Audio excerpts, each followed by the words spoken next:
जब तक इंसान के खुद के ऊपर ना गुजरे तब तक इंसान दूसरों के दर्द को नहीं समझता। जब तक खुद के पैरों में चोट न लगे तब तक इंसान दूसरों के दर्द को भी नहीं महसूस करता। जाने अनजाने में हम अक्सर दूसरों का दिल दुखाते हैं। कोई गिर जाए तो उसे देख के खुश होते हैं। उसे देखते ही अचानक से मुंह से हंसी निकल जाती है। लेकिन जो दूसरों को सता के खुश होता है उसके लिए शांति इस लोक में है ही नहीं। ये बात उन दिनों की है जब बुद्ध ज्ञान का प्रचार करने के लिए वापस अपने शहर में आए। शहर में आकर उन्होंने देखा कि शहर में बहुत सन्नाटा है। बुद्ध के अनुयायी ने बताया कि आजकल इस शहर में एक राक्षसी है जिसको छोटे बच्चों का मांस खाने का शौक चढ़ रखा है। वो अक्सर छोटे बच्चों को ही अपना शिकार बनाती है। काफ़ी सारे बच्चे इस गांव से लापता हैं और जो बचे हैं डर के मारे उनके माँ बाप ने इस शहर को छोड़ दिया है। इसीलिए गांव काफ़ी वीरान दिखाई दे रहा है। गौतम बुद्ध के अनुयायी ने यह भी बताया कि वो राक्षसी पिछले 3 महीनों से इस गांव में रहती है और 3 महीनों में उसने न जाने कितने परिवार के बच्चों को खा लिया है। गौतम बुद्ध उस राक्षसी के बारे में और बातें पता करने के लिए अपने अनुयायियों को भेज दिया।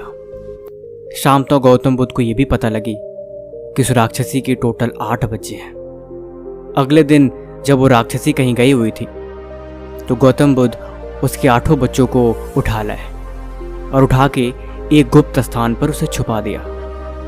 शाम के वक्त जब राक्षसी आई तो उसने अपने एक भी बच्चों को न देखे काफ़ी हैरान हो गई। 8 बच्चों में से जो उसका सबसे छोटा बच्चा था उस राक्षसी को उससे बहुत लगाव था। उन बच्चों को न देख के वो घबराने लगी।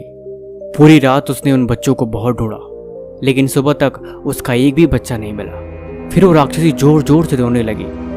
नगर में फिर वापस से भ्रमण के लिए निकली तो गौतम बुद्ध को पेड़ के नीचे बैठा देखा। उसे लगा कि ये कोई महात्मा है, ये अंतर्यामी होंगे, इनको बच्चों के बारे में शायद सब कुछ पता होगा।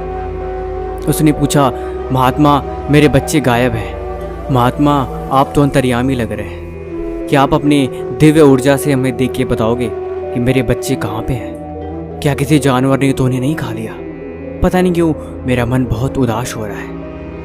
इतना कह के गौतम बुद्ध के चरणों में गिर के जोर जोर से रोने लगे। गौतम बुद्ध ने उसे समझाया, तुम्हारे बच्चे 1 दिन से गायब हैं, तुम उनके लिए इतनी बेताब हो, तुम जोर जोर से रो रही हो। लेकिन मैंने सुना है कि तुम पिछले 3 महीनों में न जाने कितने बच्चों को खा लिया। क्या तुमने उनके माँ बाप के दर्द को कभी समझा कि वो अपना दुख किससे बांटते होंगे, उनके ऊपर क्या गुजरती होगी? तब जाके उस राक्षसी को समझ में आया कि आखिर खोने का दर्द क्या होता है। उसने शपथ ली कि आज के बाद से बच्चों का शिकार करना छोड़ देगी।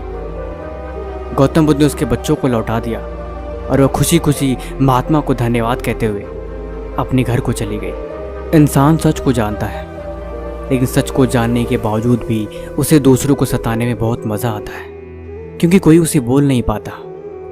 लेकिन जहाँ पे कोई बोल ना पाए उसके बदले परमात्मा बोलता है। दूसरों को दिया गया दुख और आपकी वजह से दूसरों की आंखों से निकले गया आंसू अक्सर आपकी बर्बादी का वजह बनता है।